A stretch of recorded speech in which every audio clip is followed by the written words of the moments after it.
Realm presents Remade, Season 1, Episode 6.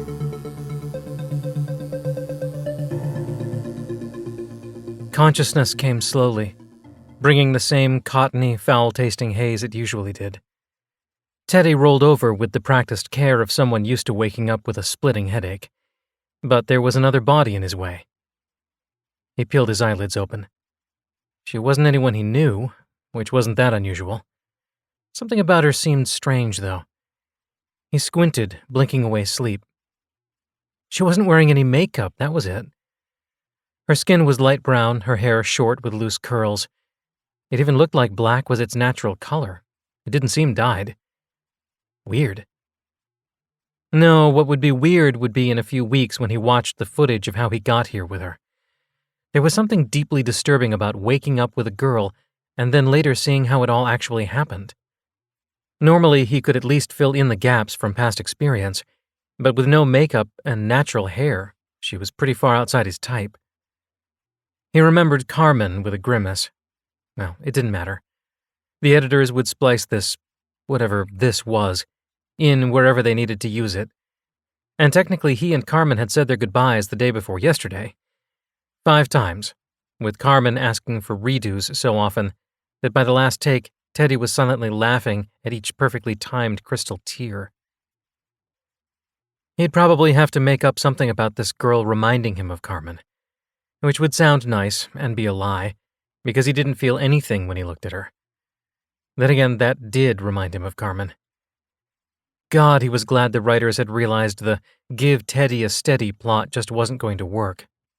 Though he did wish Carmen the best in her spin-off series, as long as he didn't have to cameo on it. The usual urge to go back to sleep was gone. His sleep had been full of weird nightmares. Glowing red eyes. Knives. He preferred consciousness. Stretching, Teddy ran his hands over his bare chest. The girl was in a blindingly orange bra that she filled out with gusto. He didn't know whether she had underwear on like he did. He pulled his navy blue sheets up around her shoulders. There was no release form on the nightstand. Teddy grimaced. He depended on those as cheats. How was he going to cover for the fact that he had no idea what her name was? What if she hadn't signed the release form? The producers would chew him out. They liked access to everything so they could pick and choose what fit episodes the best. But he'd smile his way out of it. The idea that he'd gone to bed with someone who just wanted to go to bed with him made him feel suddenly younger. Safer. Besides, she looked nice. Not like the kind of person who knew what she was getting into with him. Most of the girls wanted the brush with fame, or at least thought they did. Damn it, mystery girl. He really hoped she hadn't signed the release form. Annoyed with her, and with himself for getting into this messy situation, he sat up and threw his feet over the edge of the bed. That's when he realized his bedroom door was gone. Not open. Not missing. Just a smooth, blank wall where his door had always been. Shit, he whispered. He barely noticed the cameras anymore. Walking down the halls of his high school like he owned them, with the amount of remodeling money the school made off of his reality show, he sort of did. He high-fived and fist-bumped, and hey-man nodded as the crowds parted for him and the film crew trailed in his wake. Plus the one guy who always walked backward ahead of him. After a solid week of don't look at the camera, Teddy, his sophomore year, he had learned that the camera and the cameraman didn't exist. It was easy. There were a lot of things Teddy pretended didn't exist. His schedule was light today, mostly filler shots that they'd use to pad episodes. He'd probably go to a class or two at some point as well, but that was always negotiable. After all, the show was football nights, not study days. Carmen passed him with a lingering stare and a guilty, heartbroken smile. Teddy tried very hard not to laugh, considering they'd filmed their dramatic train station goodbye the day before because of scheduling issues. Reality TV. About as real as anything else in his life. He'd once seen an article questioning why so many of the teens on football nights laughed during sad or confrontational moments. The writer suggested that it was indicative of the disconnect social media and smartphones had created between people and their emotions. They didn't know how to feel anymore. Actually, it was because half the time they had been given script prompts beforehand so the writers could shape an episode the way they wanted. It just wasn't the same having a dramatic moment with someone off camera holding up cue cards.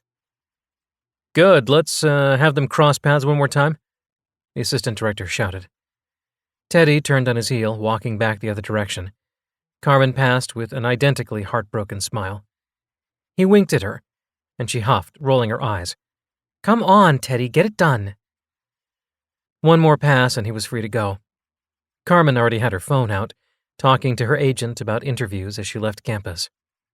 He would not miss the Carmen storyline. Stopping at his locker, he pulled out his lucky water bottle, taking a long drink. He flexed his shoulders, rolling out his neck. He felt the cameras all the time, even when they were nowhere near. Sometimes he found himself smiling in rooms by himself, pandering to a non-existent lens. It made him nervous. Anything outside of the absolute norm made him wonder, is this it? Is it happening? He drank some more, and then finished the bottle for good measure. Now he really couldn't go to any classes. He needed a refill. The bell rang, signaling study hall. He ducked into the library, ceilings arching high overhead, flooding the space with sunlight. A tiny girl in a bright yellow sundress sat at a table in the corner. He slid in across from her, grinning. With one glance, she sighed exaggeratedly and slammed her textbook shut. "You didn't do any of the work, did you?" "I wanted to, Carrie. I really did, and I was going to. But today's Carmen's last day, and God, Teddy, I know she's not even a real student here." Carrie talked a tough game, but he could see the smile tugging at her lips. "And Coach has been riding me really hard." "That sounds creepily sexual.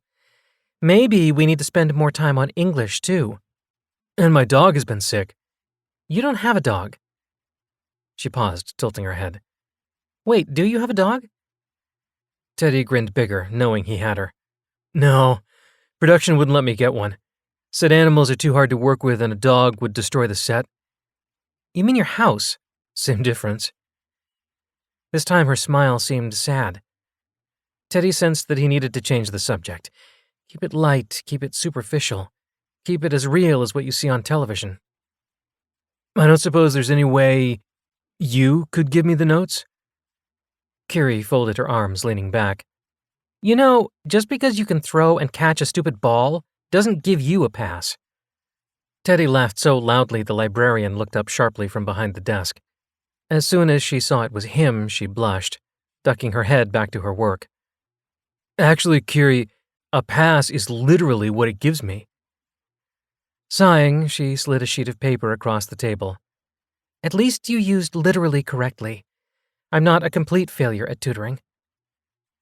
He grabbed the paper, but she kept her hand on it, raising an eyebrow expectantly. Out of his bag, he pulled backstage tickets to an upcoming bluegrass festival. "It was a pretty serious risk for me to get these. If word leaked that I'd liked this music, I could lose half my sponsorships." Carrie snatched them, releasing the homework. Then she kept her eyes on the table, spinning the tickets around. "There are 2. You could come with me, if you wanted to." It would be fun. And Teddy did want to. He liked Carrie. She was funny and smart, and didn't treat him like he was better than anyone else. He knew they could be something genuine, friends, maybe even more. Which was why he would request a new tutor as soon as he left the library. He stood up so fast he nearly knocked down the chair. Carrie looked hurt, which confirmed his need to get away and stay away. Easier now than later, kinder to her, and safer for him. Well, safer for her too. "Can't," he said with that same fake grin that was plastered across magazine ads for lip balm. "Keep it smooth like Teddy Young." "Filming schedule, it's killer. Have fun though." As he walked through the empty halls and out into the parking lot, he felt the weight of a camera on his back. He was too afraid to turn around and see whether or not one was actually there. Teddy squeezed his eyes shut. He was hungover. Maybe he wasn't even all the way awake yet. Last night he had a glowing red eye, hisses and pings and sharp, burning pain. Teddy shuddered. Nightmares. He had plenty of those, and was well practiced at shoving them away. He needed to remember last night while he was awake, not while he was asleep. There was a party, but there was always a party. And he was drinking, but he was always drinking. Did he drink even more than normal? Except his head didn't hurt, and he didn't feel sick.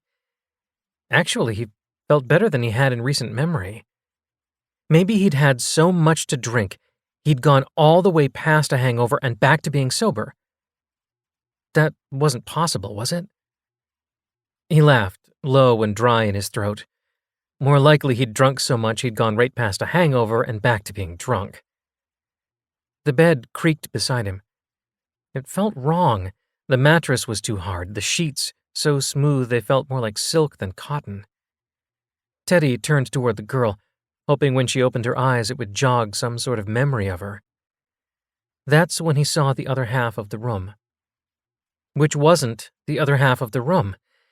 In place of his closet and dusty desk, the room stretched on.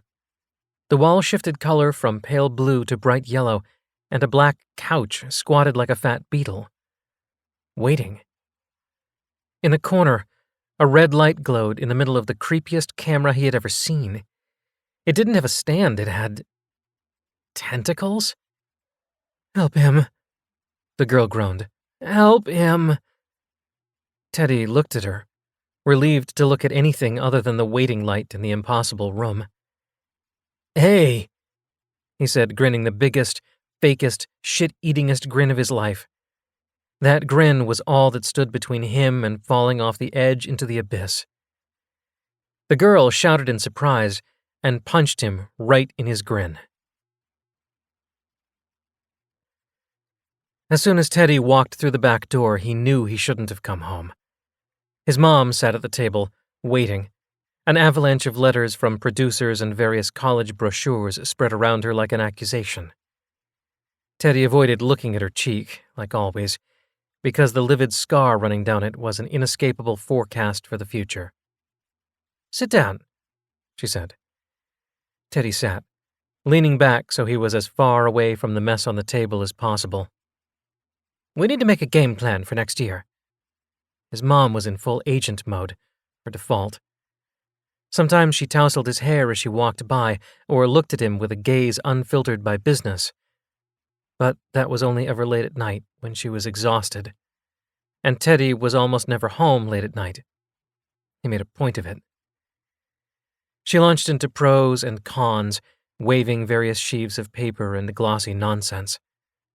Colleges with football teams willing to deal with camera crews, schools with good locations for filming. Teddy's mind wandered, his eyes tracking the thick, sparkling gold of her manicure. He liked that she took time every week to have it done. He liked that she could afford it, too. It made him feel calmer, more able to handle the day-to-day. That was all he had, after all. So, if we start the college search now, it turns into an important plot point. One that could set us up for your own spin-off series, University. No, that's stupid. We'll come up with a good pitch, but we need to act on this now, don't you agree? Teddy blinked, unable to remember what he was supposed to be agreeing to. It took him a second too long to fake it. "Teddy," she said, her voice a sigh.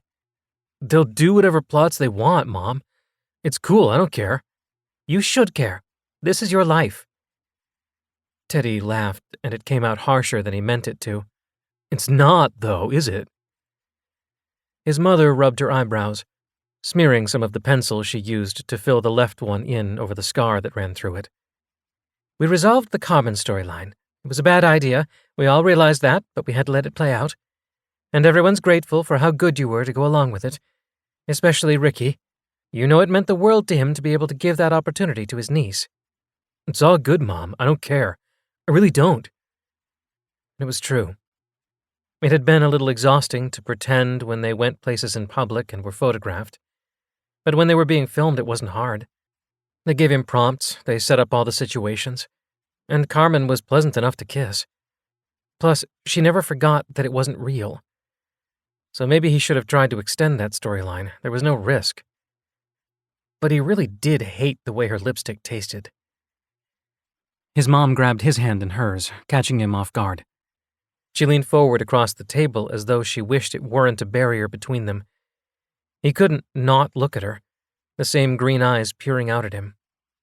But every other feature of his strong jaw, his golden hair, his stupid trust-me grin, was his father's. That man was written all over his face. Teddy, sweetheart, that's exactly what worries me. I know you don't care. You don't care about any of the schools, any of the offers, about this new pitch. You've already accomplished so much, done so much for us. But you have so much left ahead of you. She put her other hand on his cheek. But his father wasn't just written all over Teddy's face. He was written all over Teddy's future. How much do we have saved up? She dropped her hand and leaned back in her chair. Plenty. Don't worry about that. I need you to have enough. Her tone turned snappish. I said don't worry about it. When I pull a dad, I won't be able to worry about it. So you take that imaginary future and throw it in the trash. We both know the clock is ticking. Teddy! She said his name like a slap across the face. They did not talk about his dad. Not ever. Or what Teddy's own genes held. He stood, the grin that launched 1,000 lip balm commercials beaming. It's all good. I've got somewhere to be, Mom. He didn't, really. But they both knew she wouldn't stop him. She'd worked too hard to push him into a life where no one could tell him no, including her. Before he had the car started, he had sent 5 texts. Those 5 texts would turn into a party, which was exactly what he needed. He pulled a bottle of vodka out from under his seat and refilled his water bottle. Exactly what he needed. Teddy rubbed his lips, which he could already feel swelling. Please don't use the F word, he said, interrupting the girl's tirade. He'd learned not to say it, or any of the other banned words. It created a lot more work for the team in post-production. It was as a courtesy to them that he'd stopped. She screamed the F word over and over again until she was red in the face. Then she changed tactics. Where the hell am I, and what the hell is going on? Teddy smiled reflexively, but the pain in his lips reminded him that wasn't going to work. It's okay. I don't remember last night either. I remember last night. I mean, this isn't the first time I've woken up in bed with someone I don't remember. She leaned toward him, jabbing him in the chest with her finger to emphasize each word. I don't wake up with guys. Oh, he said. And then, oh. She looked down, noticing she was only in a bra and underwear. These aren't mine. Oh, God, these aren't mine. Tears pooled in her eyes. But when she looked back up at him, her expression was ferocious. You tell me where I am right now so I can tell the cops exactly where to find your body. Teddy backed off the bed so fast he fell on the floor. The hardwood floors that had been installed prior to the first season felt too smooth and sounded wrong. The couch was behind him. No, the couch wasn't there. The camera wasn't there. They couldn't be there because the couch wasn't in his room. It wasn't even in his house. Focus on the girl. There was a t-shirt on the floor next to him, so he picked it up and held it out to her. You're in my house? We must have come back here after the party. She snatched the tea away from him, yanking it over her head before stepping off the bed next to him. The shirt hung down almost to her knees. I wasn't at a party last night, dickwad. And even if I had been, I wouldn't have come home with you. She looked down at the shirt, a stylized Mustang logo for his high school. Then she swore again. Wait. You're Teddy. Teddy Young. From that football nights show my cousins are all obsessed with. Again, the grin tried to pop out, and again he was painfully reminded that she wasn't buying it. Right. Yes, I'm Teddy. And you are? Leaving.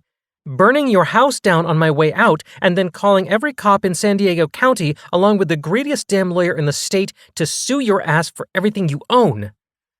Why would you call cops in San Diego? Where had he found this girl? She was batshit crazy. Maybe that was how they connected. Listen, I really am sorry, and I swear I have no idea how you got here, but we can figure it out. You really don't know? I, honest to God, have no idea. For a moment, she softened. Then she looked past him. Is that a camera? She shrieked. Teddy couldn't look over his shoulder. If she saw it too, maybe he wasn't crazy. Maybe it was a prank. A really bizarre, elaborate prank, the purpose of which he couldn't understand. It was fall, so they wouldn't be doing some sort of gimmicky April Fool's episode. Maybe someone was asking him to a dance? The producers had prodded them to step up elaborate and creative ways of doing things like that. It made sense. Sort of. But the floor still felt wrong. The girl stormed past him, holding up both middle fingers the whole time. Teddy followed her. The door that should have been next to his bed was past the impossible couch and the horrible camera. He had to walk right in front of the waiting red eye, but he didn't look at it. The door they went through opened into the kitchen. But it was all wrong. Instead of leading into the dining room, the kitchen was only along half the wall. In the other half of the room was their family room couch, complete with video game controllers. There were no windows. Teddy's chest was tight, his breathing ragged and unsteady. He really needed to know what had happened last night. If he had done anything bad. You said you remember what happened last night? The girl grabbed a cell phone from the counter. Is this a joke? She threw it down and started yanking drawers open and slamming them shut. Teddy picked up the phone. It was a smooth piece of plastic or glass, he couldn't tell which, but it didn't have any buttons or a way to turn it on. Yes, he whispered. It's all a joke. It's a great big joke. And I need you to tell me what you remember from last night. She slammed a final drawer. I was at the beach, so you can add kidnapping to the charges you're facing. What beach? Carlsbad Beach. Wait, like in New Mexico? The caverns, they have a beach? No, like in Carlsbad, San Diego. How stupid are you? We're in Texas. No, we're not. Teddy leaned against a counter. The surface looked like granite, but unlike cool, polished stone, it was room temperature and perfectly smooth. Like the phone. He opened the fridge and was relieved to find his water bottle. He grabbed it and tipped it back, then choked. It was actually water, not vodka. Damn it! He shouted, dropping it to the floor. The girl jumped in fright, then grabbed one of the handles from the knife block next to her on the counter. It didn't come out.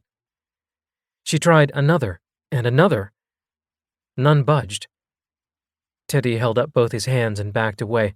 I just want to know what happened last night, he said. Because it didn't make sense. She said she was in California. How could she get to Texas? How would they have ended up in bed together if she didn't even go for guys? She wasn't like anyone he actually knew. Maybe she wasn't actually like anyone at all.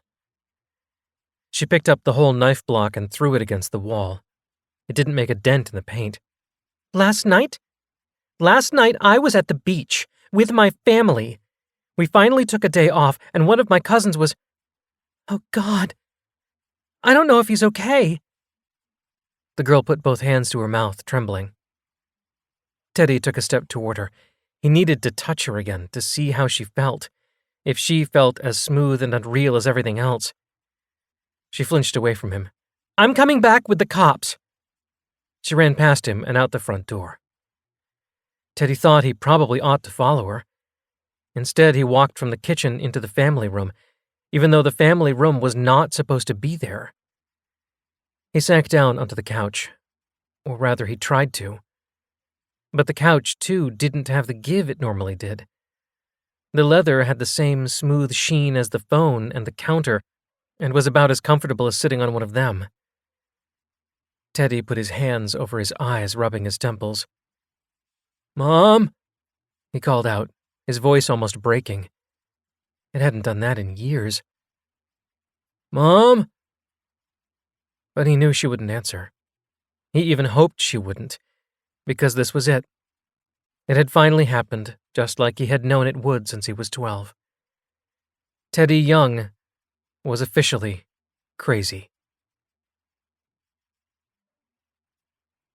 "Oh my God, you're Teddy Young!" He was, indeed, Teddy Young. And it was a great night to be Teddy Young. Teddy Young was always the life of the party, and parties gave him life. The best part was, since this was on short notice, there were no camera crews here. So he could get as drunk as he wanted without having to keep it together so the producers wouldn't get in trouble. He wasn't sure how many times he had refilled his water bottle, but it wasn't enough times. It was never enough. "Are they filming right now?" The girl looked around, feverish excitement in her eyes as she adjusted her posture and tipped her chin up. "No, not tonight. But give me your number and I'll let you know about the next official party we do." She gave him her number. "Shelley with an I, not a Y. And wow, you already have 2 other Shelleys in your phone? How many Shelleys do you know?" She had high-pitched laughter, but narrowed eyes. He knew to cut this one off right now. If she was jealous of his contacts in his phone, she was not the right type of girl for tonight. Or any night. Drinks. Dancing. Drinks. Fist bumps and nods. Half the team was here. Teddy was glad to see they'd brought Stuart along. That had been one of the best episodes, back when the show was still small and relatively unscripted.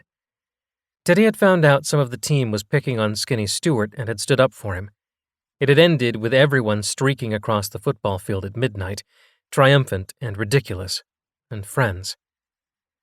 Stuart still hung out with most of the guys, promoted to a semi-regular on the show. That episode saw Teddy elevated to the star. Win-win. Carrie was here with Stuart. That made Teddy sad. No, that made Teddy happy. Carrie and Stuart. That was good.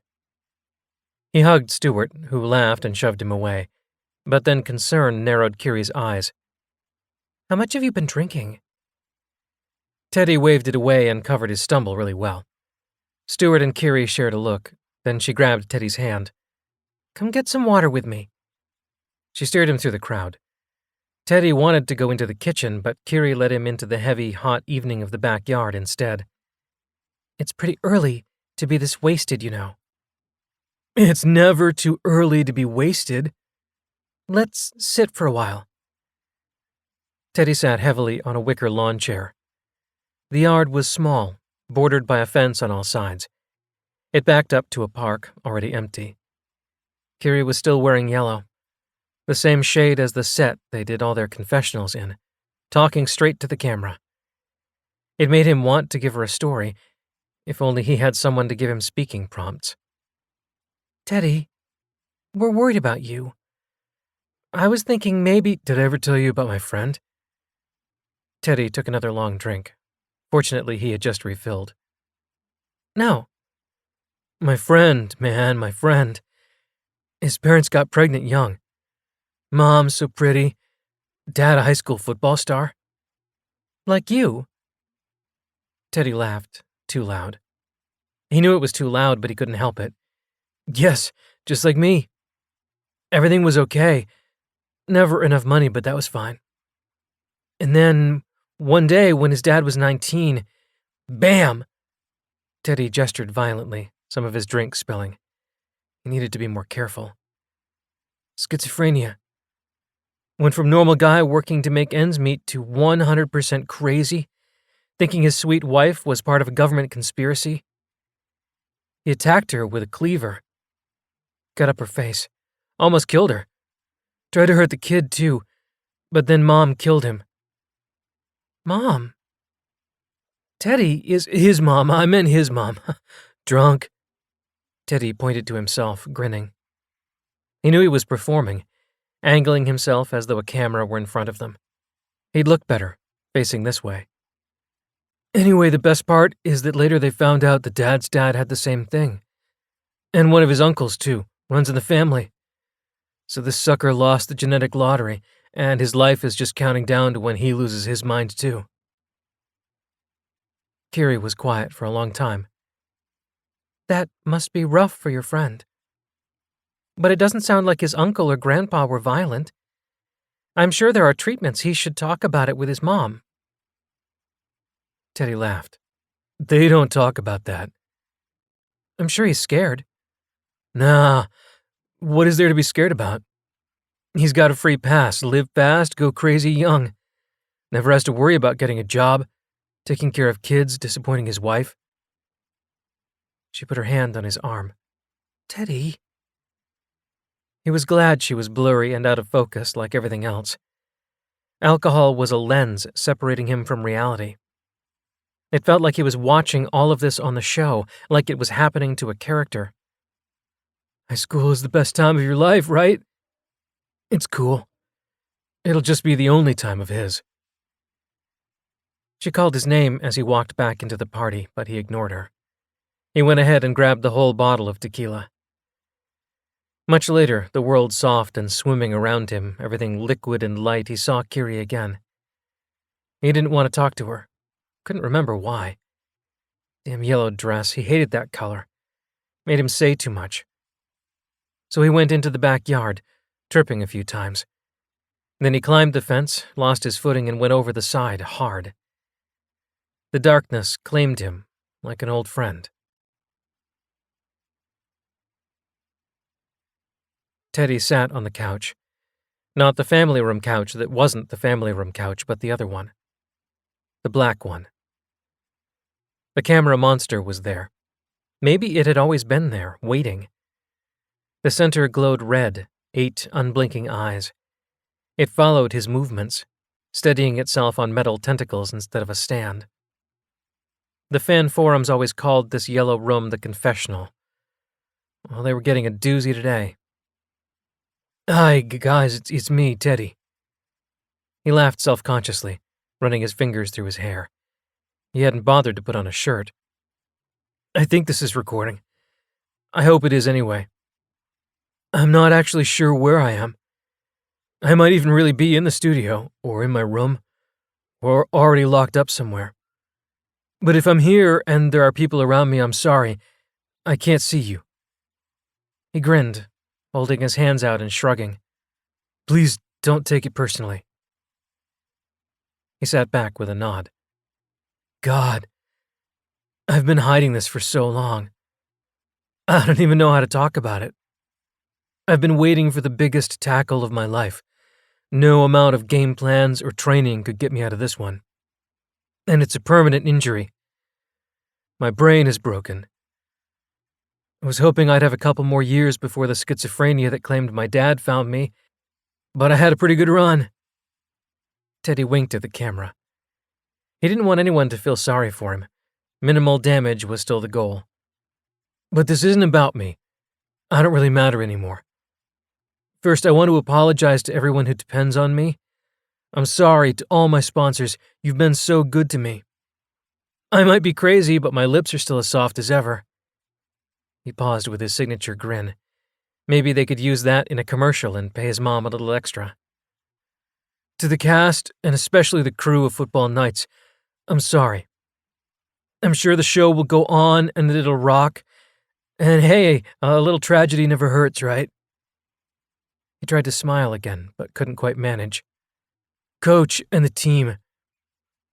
I know you noticed that I held back in person, but I never held back on the field. Playing with you, those moments under the lights, the things we did. I lived a lifetime during those games. And Mom, I'm sorry, Mom. You didn't deserve this. Not after everything you've already been through. I tried my hardest to make sure no one would get hurt. That was the most important thing. It still is. So, if any of you ever cared about me at all, you'll honor all my contracts and make sure my mom gets every single payment still due to me." He paused, throat tight, a pain deep in his chest unlike anything he'd known. "And please, whatever else happens, keep me somewhere that I'll never be able to hurt anyone. I love you, Mom. Good luck, everyone, and thanks for giving me as much of a life in a few years as anyone could ask for." Teddy looked down at the floor. He didn't know how to shut the camera off. He'd rather not touch it anyway. He hoped that his message had gotten through, that he wasn't in a corner somewhere muttering to himself. "Well, shit," the girl said. Teddy turned to her, wiping under his eyes.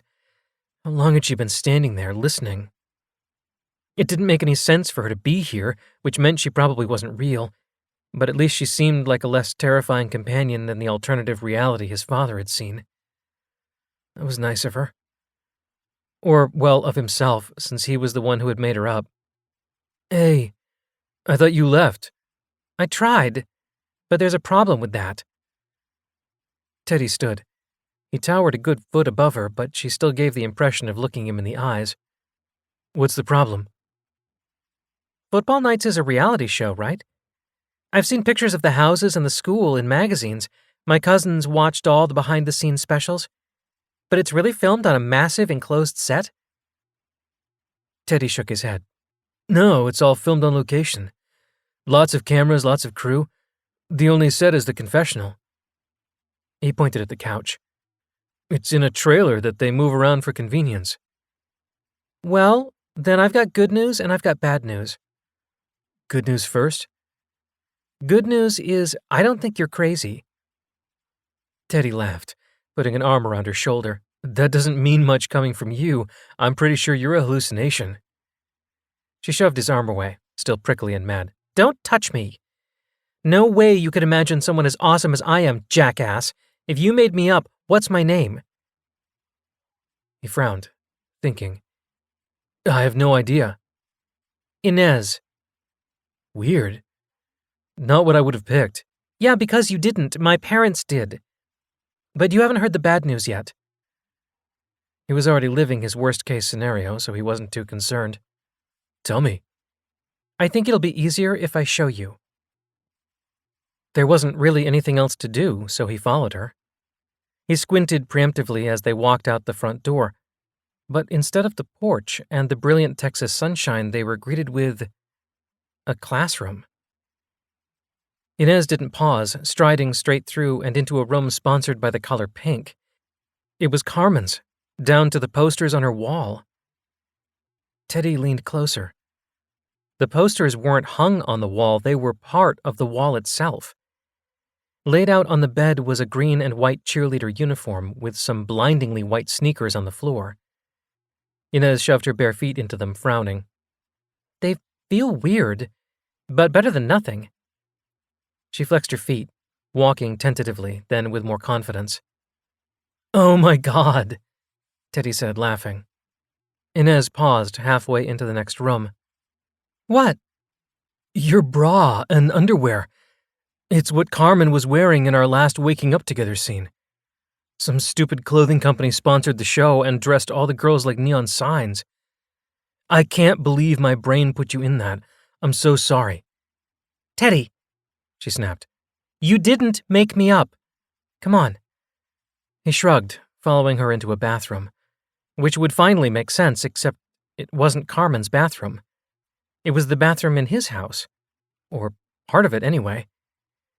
The only things in it were what the camera showed, so it was just a mirror, the sink, and a running shower with a curtain. Steam curled up against the ceiling. No toilet, which was in the opposite corner and never shown on camera. "Look." Inez pulled back the curtain. There was no water running. The steam came from a hole in the wall. The water sound had no discernible source. Teddy laughed again. "Well, that's pretty pointless." "Don't you get it?" "Get what?" "They only made what the camera showed. You were never actually filmed in the shower. It was always through the curtain with water noises and steam coming up. And no toilet." She continued through the next door. Stuart's bedroom. Then the head cheerleader's bedroom, then the pizza place where the team met up after games. Inez was right. Everything was skewed, only including details that showed up on camera. Back walls were blank, whole sections of reality missing. There were curtains, but no windows, and all the ceilings were blank white. Come to think of it, his bedroom door had never been shown because the angle was weird to get a good shot that way. No wonder it was missing. There aren't any smells, Teddy said as they paused in the middle of the pizza place. There were 2 large pizzas and a few drinks set out. In any of the rooms. Teddy reached out for a slice of pizza. Don't eat that! Inez tried to grab it, but he took a bite. The texture was all wrong. One single consistency, like the fruit snacks he had loved as a child. The flavor was not bad, not really anything at all. It tasted like the air smelled, sterile. He chewed it and swallowed. Then he picked up one of the glasses filled with Coke, but it was flat and tasted like water. Well? Inez watched him with concern, as if she expected him to drop dead at any moment. The service has really gone downhill in here since it turned into a figment of my imagination. Letting out a noise of frustrated disgust, Inez pointed to the door. You haven't seen what's out there. Teddy bowed dramatically. Allow me to accompany you on this exploration of the depths of my insanity. Inez rolled her eyes, shoving past him. The next room was the locker room. The showers were actually showers here, probably thanks to close-up scenes of the players running their heads under them after a tough game. Inez pointed out the stalls that had actual toilets. You can thank Pete for those. All that pre-game puking they filmed. Pete is the worst, she muttered. He really is. Teddy didn't wonder that Inez knew details about the show. If he thought about it, it made sense. She actually ought to know everything he knew since she was a manifestation of some part of his diseased brain. Through the locker room were several more regular spots, a cafe the girls met at, pastries and cups of coffee waiting, Stuart's basement with the pool table, a few more bedrooms where Inez didn't even pause, and then they finally opened a door that flooded them with sunshine. Teddy lifted his face up toward the sun and found himself staring into a brilliant spotlight.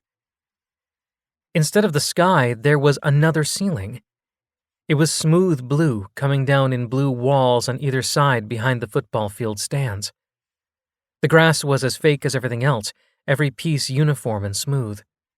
The bleachers were empty sentinels to the scene unfolding before them. Inez sprinted across the field toward a chain-link fence. Teddy looked to the side at the bleachers and saw the red eye of the camera tracking his progress. Everything else he'd been able to laugh off, but being watched felt cruel. He'd spent all of his actual reality being watched, faking it for an audience. Did he really have to keep doing it now, inside his own head? He hurried after Inez, not wanting to be alone. She had her fingers hooked through the chain-link fence surrounding the field, staring out. Beyond it stretched nothing. No parking lot. No surrounding neighborhood. Just another wall. So, this was it then. The end of his world. His brain could have at least gone to a little more effort. There's gotta be a door somewhere. Inez took a few steps back, then ran and jumped, catching the links and hauling herself up with surprising dexterity.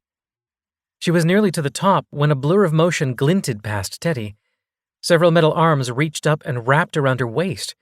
Before she could scream, the camera flipped her off the fence and onto the ground. What the hell? She scrambled away on all fours. The camera stayed where it was, waiting. Is that thing a robot? I think it's a camera.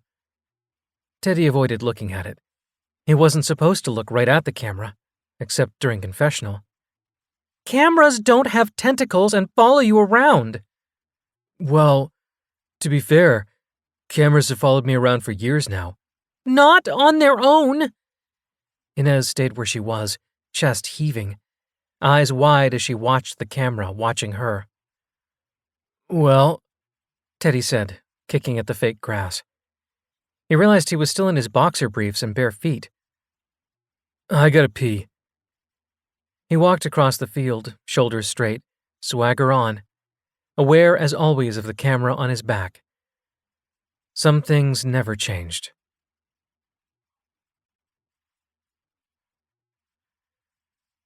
There were bad dreams. Red camera lights. Needles and knives and being unable to move or scream or do anything other than watch and be watched. And then there was nothing. And then there was waking up in a bed with a girl at the end of his world. Inez found him in the cafe, eating a tasteless pastry. To be fair, Teddy had always found pastries tasteless in general, so this one was less of a disappointment than the pizza was. She closed the door behind herself, then dragged a chair over and jammed it under the doorknob. That creepy robot thing followed me. It kept trying to give me the cheerleader outfit. I finally managed to ditch it, but it'll find us soon. There are probably cameras in here, she said, eyeing the corners of the ceiling warily. Teddy shrugged. Act natural. He laughed and Inez glared at him. Sorry. Inside joke we used to say to each other when they asked us to repeat conversations and told us to act natural about saying the same thing 5 times in a row. Teddy, I think I know what's going on. She leaned in closer, whispering, We've been kidnapped. Kidnapped? By a crazed fan, a sort of super voyeur. It's the only thing that makes sense. All the weirdo rooms recreated to be exactly what you see in the show. Someone got obsessed with watching you and needed to have you all to themselves, so they built this, kidnapped us, and put us inside. Why would they take you too? The same reason the robot keeps trying to give me the cheerleader outfit. I'm supposed to be Carmen. Why would you be Carmen? Inez rolled her eyes. Because she's Latina too, and we're all interchangeable apparently. But if they could kidnap me this easily, couldn't they have grabbed the real Carmen? She frowned. I don't know. You said you were at a party. What happened then? I blacked out. Okay, so you were by yourself and unconscious. They've probably been following you for weeks, waiting for an opportunity. But how did they get you? A small shudder ran through her. I was in the ocean, and then... A distant, horrified expression played across Inez's face. Teddy didn't like it. He took her hand. And then a crazy person who had millions of dollars to build this place and some sort of super advanced technology to create a robot to tend it, snatched you out of the water and brought you here. Inez yanked her hand away, glaring. No, dickwad. I was probably unconscious in the hospital or something. They must have taken me from there. She leaned back, folding her arms. Do you have a better explanation? Teddy laughed.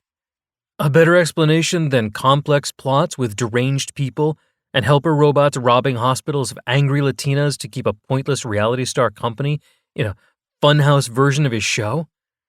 That even sounds crazy to me, and I'm schizophrenic. No, you're not. Yes, I am. You're just a part of my brain trying to convince me that this makes sense. I know I can't get out, but I'm not going to be like my dad. I'm not going to lose myself so much to this that I hurt someone. Is that even how schizophrenia works? I'm pretty sure it's not some switch that just flips in a single day. This is real, Teddy. Teddy shrugged, taking a sip of the room-temperature coffee-colored water. Fine. You keep telling yourself you're crazy so you don't have to deal with our situation, but I'm finding a way out. She stood and threw the door open. The camera was there, glowing reproachfully at having missed such juicy dialogue. There he is, Inez said, pointing at Teddy. Go watch your star, you freak. The camera entered the room, hovering on the edge of Teddy's vision. He drank his coffee and smiled pleasantly. Act natural.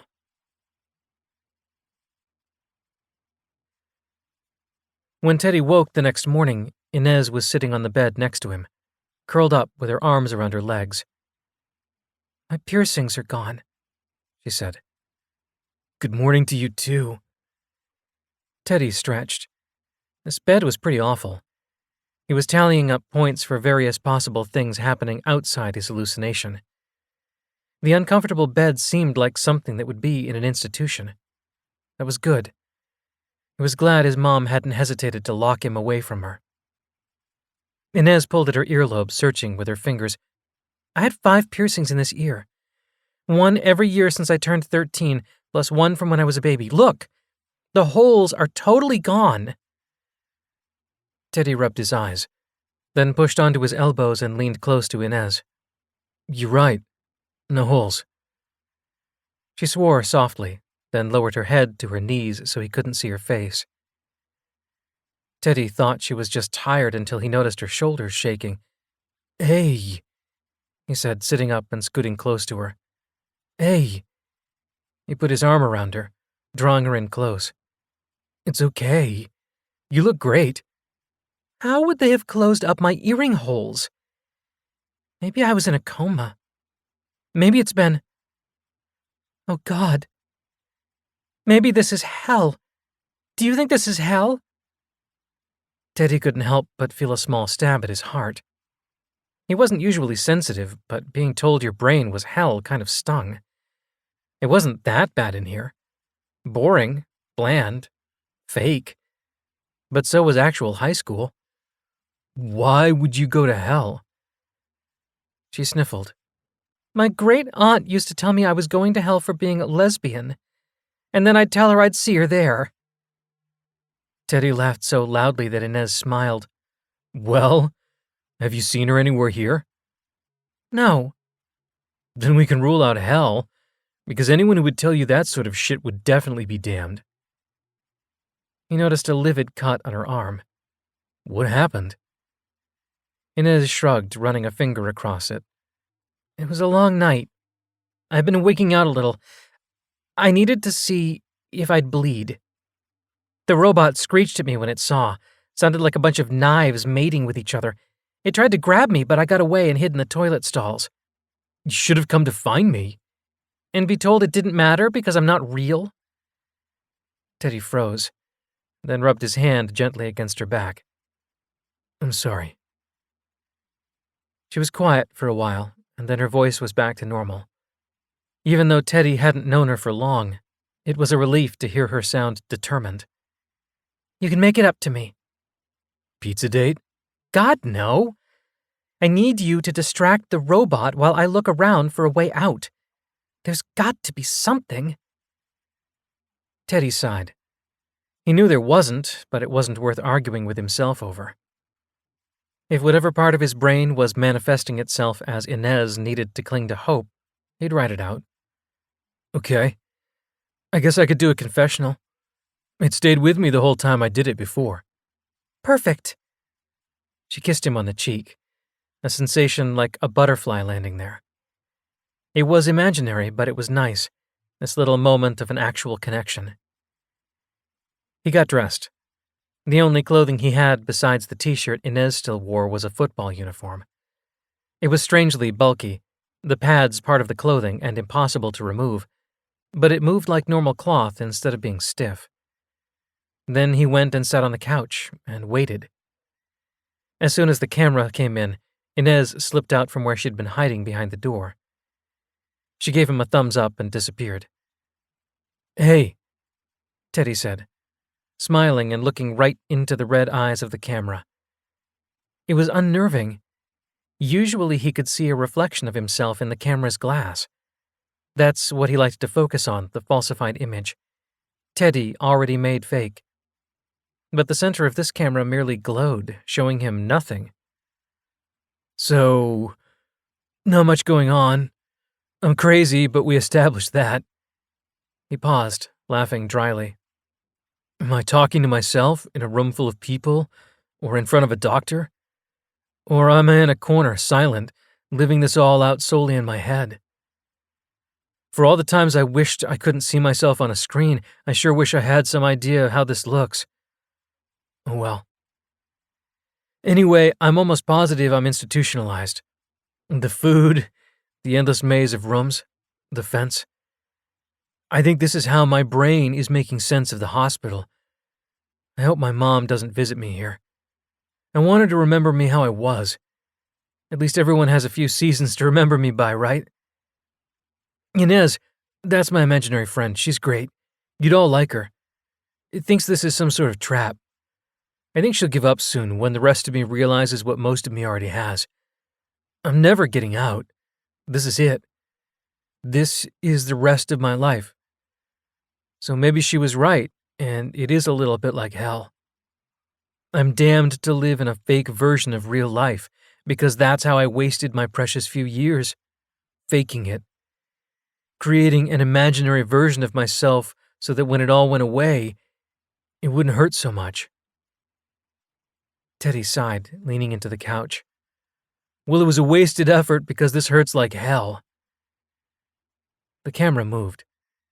Teddy sat back up. He'd promised to give Inez some time, and he'd fulfill that promise.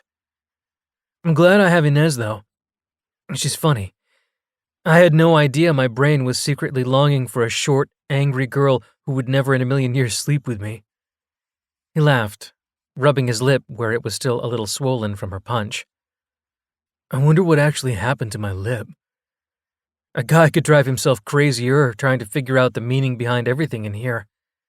So, whatever Inez means, it doesn't matter. I'm just happy I have her. I think I can handle this place as long as I don't have to be alone. He paused, his eyes not focusing on the camera ahead of him, everything blurring. I don't want to be alone anymore.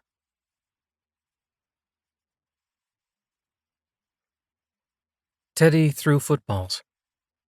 It was soothing, the repetition, the familiarity. And if the balls were too smooth and the wrong weight, well, he could ignore that. The camera wasn't there. He had talked for as long as he could, and the camera had followed him for a while afterward. Hopefully he had given Inez whatever time she felt like she needed. But did she even exist when she wasn't in the same room as him? It was all very confusing. So he threw the ball, and then he ran and picked it up, and then he threw it again. That's when he heard the screaming. He sprinted across the field and into the room labyrinth. It took him several tries to locate the source. Finally, he found Inez in Carmen's room. The camera had her pinned to the floor with two of its arms, other arms trying to pull the cheerleader outfit on over her head.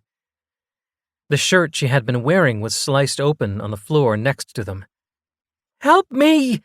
Inez shouted, her voice muffled as the camera yanked the outfit down over her face. She kicked up, catching the bulky base of the camera. It skidded, dragging her with it and smashing her head against the foot of the bed. She stopped moving, and the camera calmly finished tugging the cheerleader uniform over her head, working it into place. When it was finished, it backed up, red eyes steady on Inez. Teddy sat down on the floor next to her. A bump was already forming on her temple, and her wrists had angry marks from where the camera had pinned her hands. With a whimper, she blinked. Teddy helped her sit up. She stared down at the cheerleader outfit. Teddy half expected her to rip it off, but she looked back up at the camera. "You stupid piece of shit," she said, but the fire was gone from her voice. "I never wanted to be a cheerleader." She picked at the pleat of her skirt, looking up at Teddy and offering him a weak grin. "Though, I have always wanted to date one. Something you and I have in common, I guess." Apparently satisfied that its work was done, the camera left the room. Inez stood, cringing, then sat on the edge of the bed. "I found a window. A real one, and a door. It leads to a train station," she said, not looking at him. "Looks like Amtrak or something." Teddy nodded. "The goodbye scene." "I didn't see that one." "It hasn't aired yet. Carmen leaves." "I'm sorry, that must have sucked." Teddy laughed. "Well, It wasn't real anyway. I saw her the next day for reshoots. She's getting a spin-off. Did you love her? Nah, I didn't even really like her. Her uncle is one of the producers, and they figured it would be interesting for me to finally have a girlfriend. But it wasn't playing well. She's hot, though. Shouldn't we have the same taste in girls? Inez laughed, but she sounded the way he felt on the inside. Exhausted, resigned. Anyway, the train station. Let me guess. Fake? I don't think it is. There was a train there. The station was pretty normal, except no one was asleep on the benches, and it didn't smell vaguely of piss. But the train was all gleaming and solid. It looked like it was hovering over a single track, and there were no logos on it. Nothing that would have given me a hint about where we are or what's going on.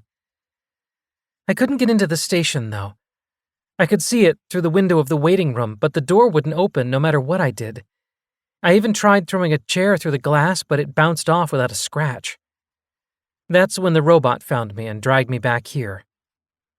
So, that's that. Teddy wasn't surprised. Of course there was no way out. There never had been. Not for him. There never would be. Inez flattened her skirt against her legs, wiping under her eyes surreptitiously, like Teddy might not notice. God.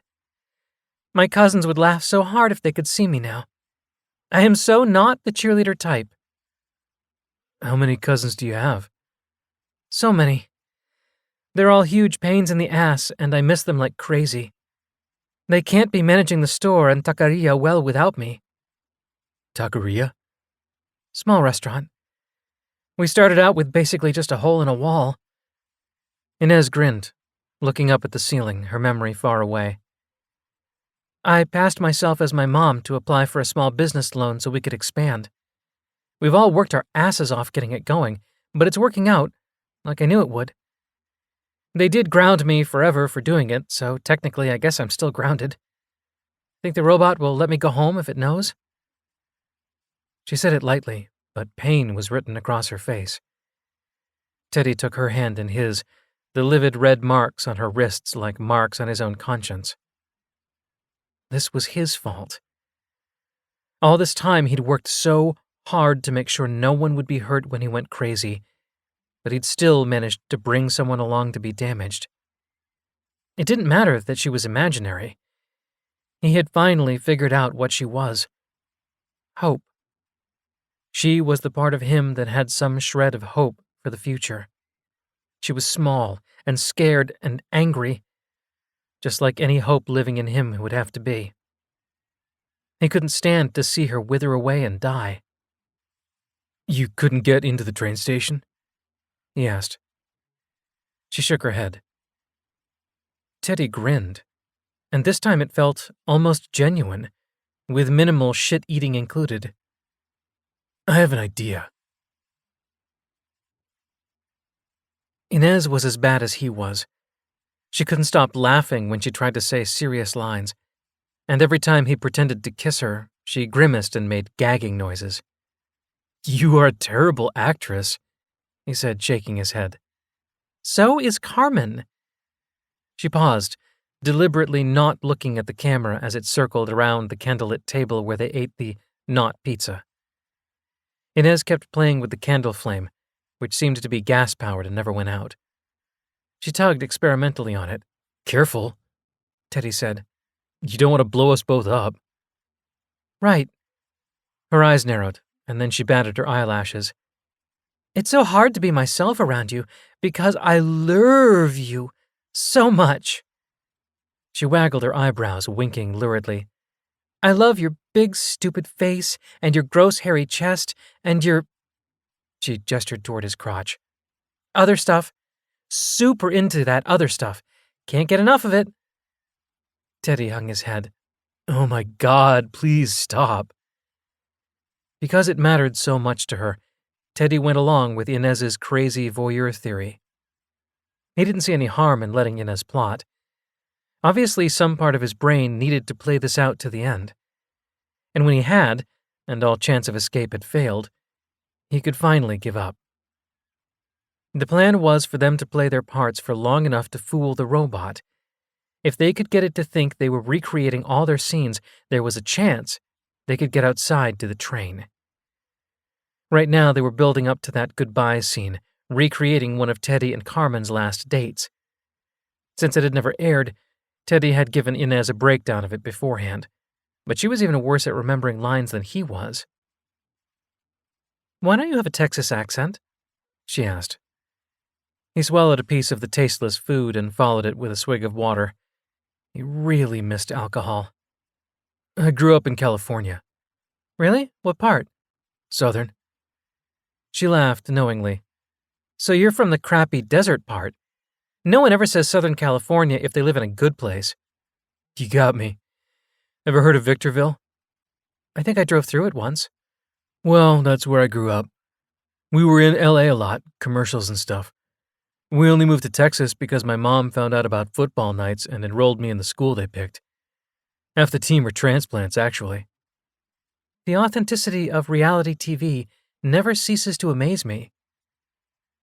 Teddy shrugged. "I'm actually good at football, though. Unlike that asshole Pete." "Such an asshole. That episode where he pressures the sophomore girl to spend the night with him? I wanted to call the cops, but I knew it had all happened months before." Teddy leaned forward to ask Inez more about herself, but the camera shifted. Inez flinched, looking down at her pizza. Whatever ease she had found was gone. He saw both her fists clenched under the table, and she said her next lines woodenly. When they finished eating, as per the final Carmen episode, they went to spend one last night together.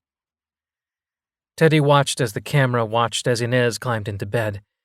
She noticed his mournful expression, and her worried one twisted away teasingly. "It'll be okay," she whispered. "We'll give this lunatic a good show, and then I'll find him and kick his ass." She raised her voice. "Oh, Teddy, show me again how far you can stick your tongue down my throat," she said, pulling the covers over both their heads. "Just wriggle around for a little bit," Teddy whispered. "They always cut. The camera will probably leave." "You know we're not going to have sex, right?" Teddy laughed. "It'd be like masturbating anyway, since you're in my head." "Oh, gross. So gross, please, let's never talk about that again." After a minute, Teddy peeked out to find the camera gone. "All clear." Inez settled in next to him. She rested her head on his shoulder. There was an unspoken connection between them now, a comfortable companionship Teddy had never had. It was better than sex. Well, maybe not better. Different. But also good. It felt more honest, at least, even if she was only part of his brain. He had never taken the time to get to know himself anyway. He'd been too scared of what his mind held. If he'd known it held Inez, he wouldn't have worried so much. "What's the plan for tomorrow?" she asked, yawning. "We have a dramatic and tear-filled goodbye. You do the breaking up. You're very apologetic, and I'm very stoic. Actually, I kept laughing, but I'll try my hardest. And then you get on the train and it pulls away." "Do you think it'll actually work?" The hope in her voice was painful. "What if the robot tries to stop me once I'm on the outside?" "Of course it'll work. In real life, Carmen got on the train and left. Of course she was back that afternoon, but they wouldn't have shown that part." "But that episode won't have aired yet." Inez twisted her hands together at her collarbone, like she was trying to hold something that wasn't there.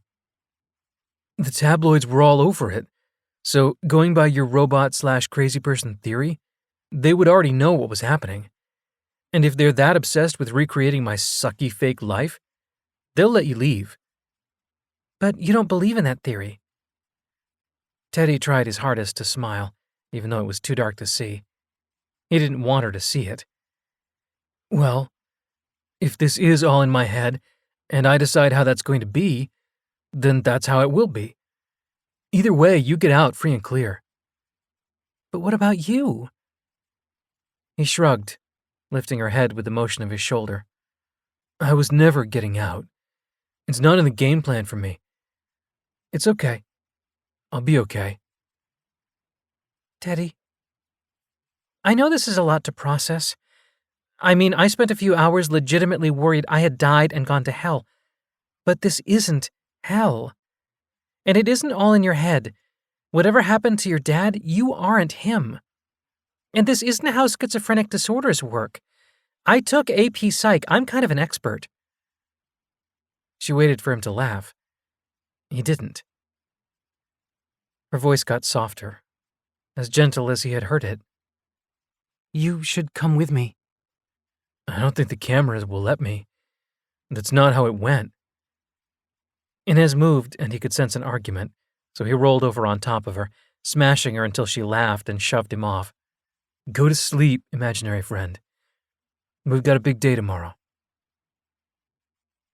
He waited until her breathing deepened and evened out. Then he moved in as close as he dared and held her. It was his last night with his hope. After tomorrow, the future stretched alone and empty. Hope was the last sacrifice he had to make. It was his personal hell here, living out the fake life he had so callously crafted for himself with the one true life he'd had. But he wouldn't make anyone else, real or otherwise, go through it with him. It was too selfish. No, it needed to be him and the camera, alone, faking it for the rest of his life. He would be resigned to his fate, all hope gone, and everyone would finally be safe. Teddy paced in front of the door to the train station. He had been in the waiting room here before Carmen showed up. This one was exactly the same. A few lines of benches, the kiosks for buying tickets, even a magazine rack. None of the magazines opened, he'd already checked. His mind couldn't make reading material for itself, which was a shame. And he'd never see a new release. He'd secretly loved Star Wars. Han Solo was a badass. He'd miss all the new movies. He knew that shouldn't bother him as much as missing his mom did, but he couldn't help it. He had really been looking forward to them. He stopped pacing and sat down. The platform with the train was what Inez had said. A totally normal-looking platform outside, business as usual. But the train was something else entirely. Definitely not the one they had filmed with. Movement at the edge of his vision snagged his attention. The camera was already in the room, watching, waiting. It knew what he had to do. Teddy hated those red eyes with a vehemence he had never before felt. That camera was everything false and wrong about his life, his constant companion. Soon his only companion. Inez burst through the door, still wearing her cheerleader uniform. The camera hadn't provided them with other outfits, but it didn't really matter. The cheerleader and the football player would have their goodbye. She looked over her shoulder, visibly nervous. Her hand kept going to that spot at the bottom of her throat. Hey, Carmen, Teddy said, leaning in for a quick kiss. Inez's lips were soft and dry against his. She pulled back and smiled, something wild in her eyes. Now he was supposed to say, we'll still see each other, and then she'd say, but it won't be the same. Instead, Teddy found himself blurting out, Do you really have to go? She glanced at the door she'd come through, and then the door between them and the train. Teddy, I'm sorry. It kills me that I have to leave. I know how long it's taken you to really connect with someone, and I'm so glad it was me. I'm so glad it was us. It doesn't have to end here. She stared up at him intensely, some unfathomable meaning behind her dark eyes. I mean it, he said, abandoning the script for good. Even if it was never real, I'm glad I had you. I'll never forget you. She went up on her tiptoes, throwing her arms around his neck. That's what Carmen had done, but Inez sounded incredulous as she whispered in his ear, You'd really give it all up, so I could be free, wouldn't you? He pulled her in tight, burying his face in her hair. She didn't smell like Carmen. Actually, she smelled weird, like chemicals or smoke. Teddy followed her lead and whispered too, he wouldn't mess this up. I can always think of you, free. It would have killed me to see you slowly fade away here. Knowing you're out there somewhere, it'll be enough." "You big idiot," she said. The door to the train station opened outward on its own. Inez grabbed his hand and walked through it, her painful grip the only indication of how nervous she was. She looked back at the waiting room, muttering, come on," under her breath. Instead of a door opening on the train, a whole section of the side of the train car slid open. The camera was directly behind them, watching, waiting. Inez stepped toward the train. That's when Teddy smelled smoke. Way more than what he had smelled in Inez's hair. What the? He turned to see black, acrid smoke pouring into the waiting room from the doorway. The camera made a painful metal shriek, moving faster than Teddy had ever seen it go. It disappeared into the smoke. "Told you I'd burn your house down!" Inez dropped his hand, slamming the door back into the train station shut. "You were right about the gas line to that candle. Almost blew myself up. Worth it." She dragged one of the metal benches toward the train station door. Teddy watched, mystified. "Help me, damn it!" He grabbed the other side of the bench and they jammed it into place in front of the door. The land around them was blank and featureless, not a building to be seen on the horizon. "Which direction should we go?" The door behind them screeched as the robot tried to smash through. "No time to run!" Inez pulled him onto the train. The side of the train slid silently shut. They turned to find a red eye staring at them from a console. Inez screamed. But then they heard the smashing noise again. The camera, the other camera, Teddy's camera, was slamming itself into the station door, trying to get through. The camera on the train with them hovered expectantly. This one had no metal arms, just a smooth body and a single eye. Below that were two glowing circles, one red and one green. Teddy reached up and pushed the green circle.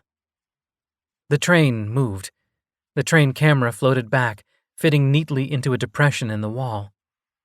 In place of the red and green circles, two new ones appeared. One that looked like a sun and one that looked like a moon. Teddy pushed the sun. Seats rose from the floor along with several tables. The tables each had glowing images like the camera. Teddy leaned over to the nearest and pushed a squiggly line. A section of the table disappeared, then rose with a glass of liquid. For the first time since he had woken up in bed with the strangest girl he'd ever known, he didn't mind that it was just water. Inez laughed, a wild and strangled noise. "I don't care where we're going, as long as it's away from there. We'll get off as soon as it stops and find help." Teddy moved around the table to sit facing the window and watched as the train station disappeared. The glowing red eyes of his camera waiting on the platform grew smaller and smaller until they were no longer visible. "I thought I couldn't escape," Teddy said, one hand against the cool, smooth glass. Inez sat next to him, resting her head against his arm. "I would never leave you behind." He put an arm around her, resting his cheek on top of her head. She was hope, and she hadn't abandoned him after all. She had saved him from the hell of his own making. He had no idea what this meant, but he knew anything was better than what he was leaving behind. They watched as the landscape blurred by, impossibly fast and smooth. "I can't even figure out where we are. What now?" Inez asked. Teddy shrugged. "I guess now we see what my brain can do when it has a little freedom. I'm so glad I imagined you." "Oh, shut up." Inez elbowed him, but she didn't move from his side. Teddy smiled. It wasn't the smile that sold lip balm, or the one that graced magazines, or the one that convinced girls that whatever empty promises he made were enough. It was a hopeful smile. It was real. The smile lasted through a cursory examination of the train, bizarre but empty, and up until they came to a stop. It was dark outside, but they were at some sort of well-lit building. The door slid open and Inez peered out into the night. "There's a station," she said, excited.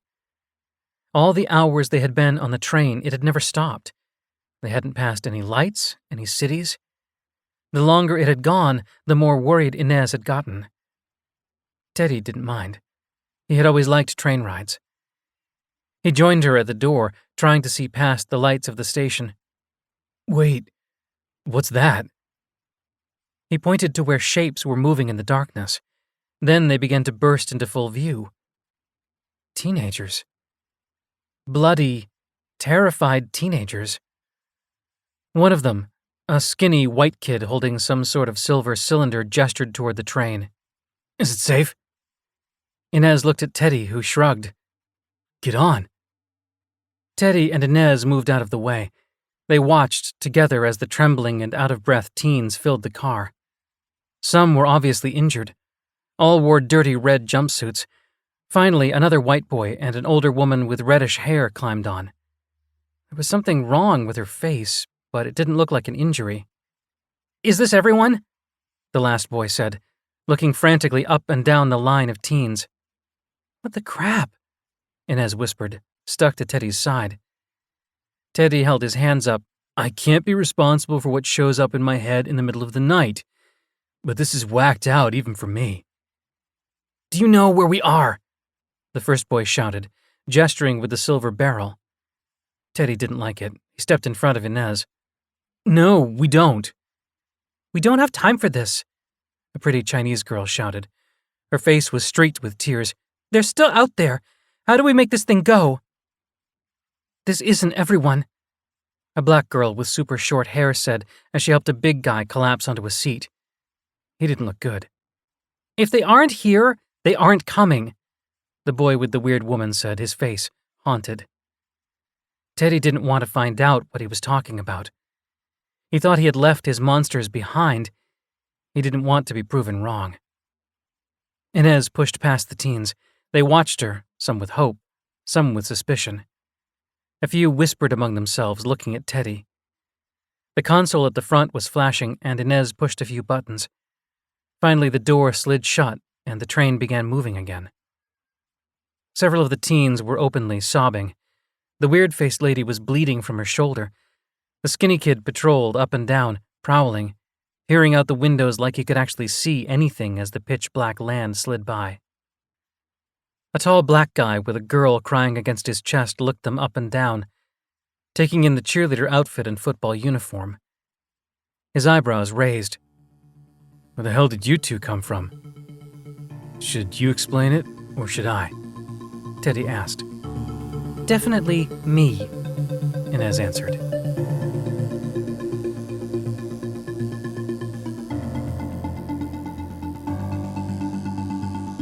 Remade is a Realm original production. You're listening to Remade Season 1 by Kiersten White. Produced by Realm, your portal to another world. Listen away.